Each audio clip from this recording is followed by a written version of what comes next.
بسم اللہ الرحمن الرحیم۔ رسول اللہ صلی اللہ علیہ وآلہ وسلم نے ارشاد فرمایا، اچھا خواب اللہ تعالیٰ کی طرف سے ہے اور برا خواب شیطان کی طرف سے ہے۔ اس لیے اگر کوئی برا اور ڈراؤنا خواب دیکھے تو بائیں طرف تھوک کر شیطان کے شر سے اللہ کی پناہ مانگے۔ اس عمل سے شیطان اسے کوئی نقصان نہ پہنچا سکے گا۔ رسول اللہ صلی اللہ علیہ وآلہ وسلم نے ارشاد فرمایا، کوئی عورت دوسری عورت کا نکاح نہ کرائے اور نہ کوئی عورت خود اپنا نکاح کرائے، کیونکہ وہ زانیہ ہے جو اپنا نکاح خود کرتی ہے۔ رسول اللہ صلی اللہ علیہ وآلہ وسلم نے ارشاد فرمایا، اعمال برتن کی طرح ہے، جب اس میں نیچے اچھا ہوگا تو اوپر بھی اچھا ہوگا، اور جب نیچے خراب ہوگا تو اوپر بھی خراب ہوگا۔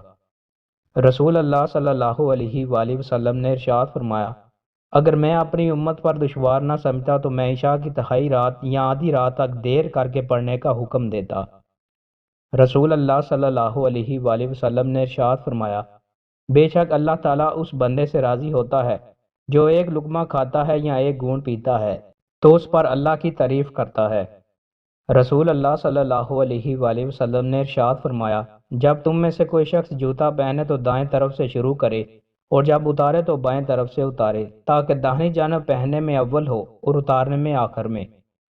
رسول اللہ صلی اللہ علیہ وآلہ وسلم نے ارشاد فرمایا، قیامت کے دن جنت کی طرف سب سے پہلے وہی لوگ بلائے جائیں گے جو ہر حال میں اللہ پاک کا شکر کرتے ہیں۔